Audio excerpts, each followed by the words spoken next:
Today we'll get a glimpse at how our future, our CCS workshops are shaping the future of Columbus City Schools.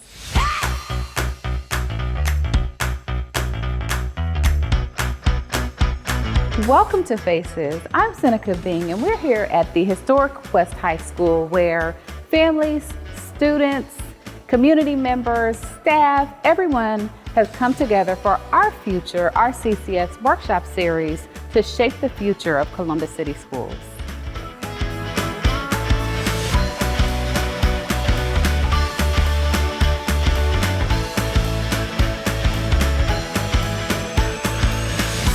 So I'm here with Christina, an engaged parent. Thank you for joining us. You're welcome. So what gives you hope about the district's direction?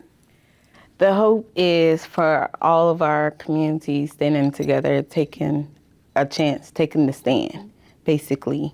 We come together, we ask everybody, if you got that extra income, involve it into the schools. Help the students at the end of the day. We want them to achieve better than us. Make it better. Thank you.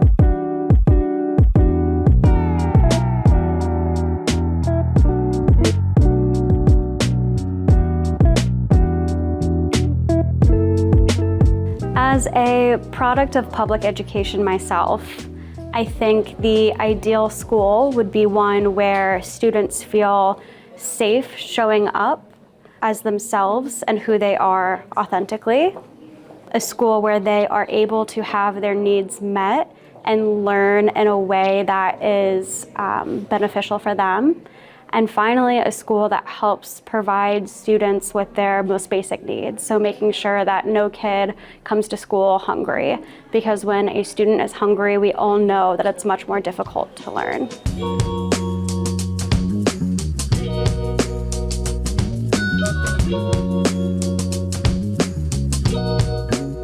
So I am here with Board President Cole. Thank you for joining me. Hello, Seneca. Thank you for having me. Yes, and he and our Columbus City Schools Board has led our future, our CCS town halls, 3 of them, 3 nights for our community to come out and to just share their voice. So what are some of your key takeaways from those evenings?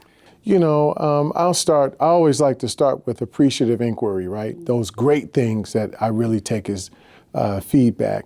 The first is the energy, right? Despite how tough these conversations are and how honest we've had to be, how very transparent we've had to be about what's ahead of us, what we're facing in this reimagined space for Columbus City Schools. At the end of the day, people have come with a sense of compassion.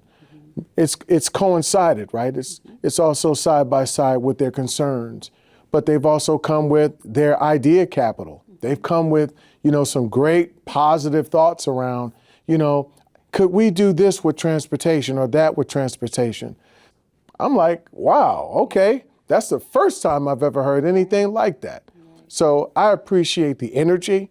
I appreciate the ideas, but I also take very seriously and appreciate the shared concerns.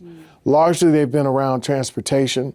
In other instances, I've heard a lot of feedback about, our realignment of our curriculum in a way that it may close or consolidate certain buildings.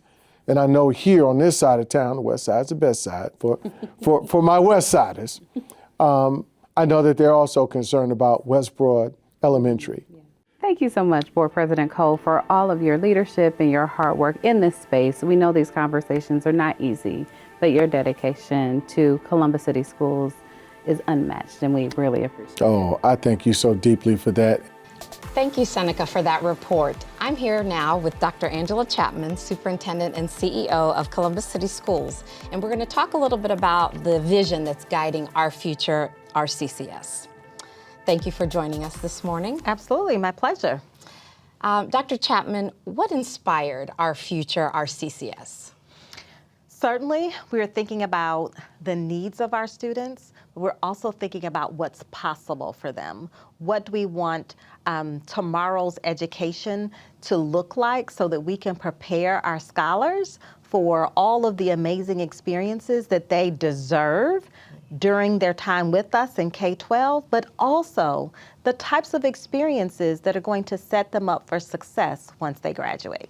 Yes, and so you've now had an opportunity to attend all 3 sessions and hosted them. What resonated with you the most as you left? I would say it was a great opportunity for us to put everything on the table, right? We were able to explain to our community about our new budget pressures. We were able to explain the nuances around the funding that we receive as a district. We were also able to talk about some of the tensions that we're discussing internally and at the board table around school lottery, transportation for our high school students, and additional opportunities for consolidation and realignment. And so there were a lot of aha moments in the room, in the audience, as a part of that dialogue. But more importantly, what I heard loud and clear from our families, from our students, from our community members that were in attendance, that they want us to do all that we can to protect resources that support the classroom. So all of those whole child supports, when we think about how we support our students outside of the classroom, and all of the resources that we need to ensure that our students have access to high quality education. Excellent. So as we think about moving forward in the future, what does success look like in the next 1 to 2 years? So when I think about what success looks like, certainly to get there, there's some hard decisions that we have to make this year. And so our board will be voting on those decisions in December at their board meeting.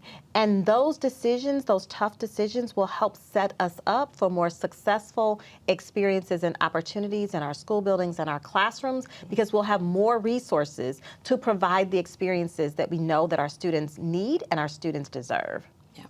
So if you could give students and families one bit of advice about sharing their voice with us, what would that be? We would encourage all of our families to go to our website. We're on our website. They can learn more. If they were not able to join us for the town hall series, they can watch the full video of everything that was discussed, all the materials, presentations that were shared at the town hall.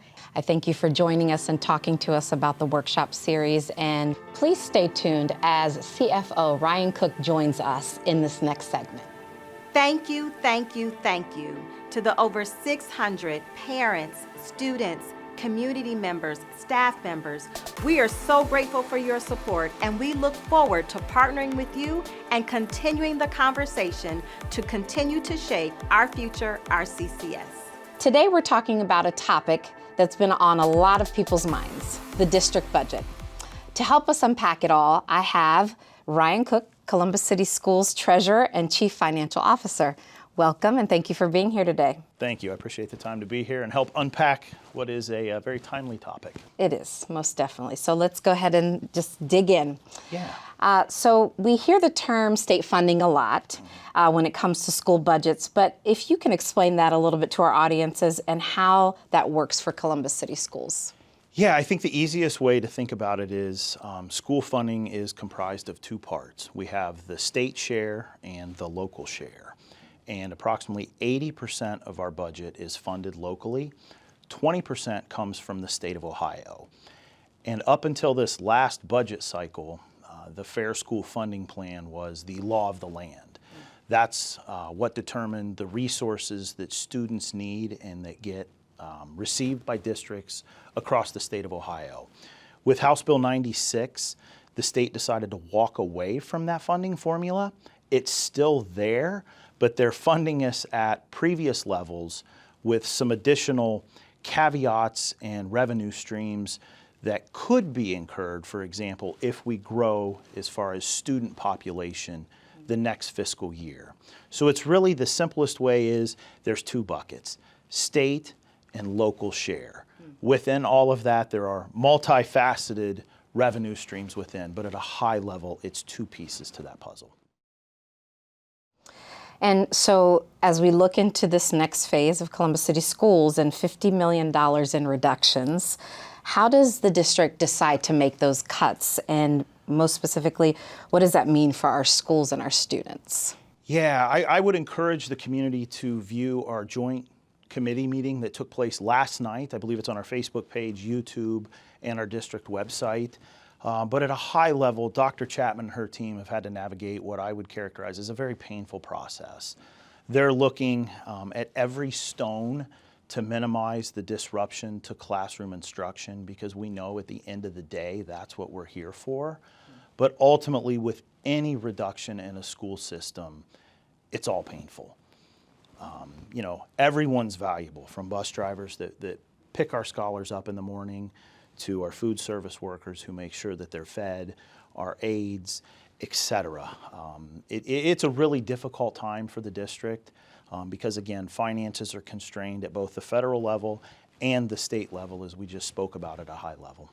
Yes, and so, you shared that we've spent a lot of time looking into this, and we've had some workshop series. For those folks in the community and our family members that are watching, what's the most important thing that you want them to understand about the entire process? I think most importantly, from what I've seen firsthand with Dr. Chapman and the Board of Education, they are firmly committed to minimizing the impact to classroom instruction. We know we have to change. It's a painful period of time to go through budgetarily, but everything they're looking at, the discussions that I have, my budget team has with Dr. Chapman and her team, is how can we minimize the impact to the classroom? And it's tough. It's tough because, again, everything we do is about resources to students to fill those needs. And as we know, since the pandemic, those needs have grown, not just in the classroom, but outside the classroom, with all of those support systems that we wrap around our students. Thank you, Ryan, for helping families and our team to better understand the way the district's finances work and what these decisions mean for the schools and the students. To keep up with these conversations and more, please visit the CCS YouTube channel, and don't forget to go through in the description box and find more resources and links from today's episodes. Thank you very much.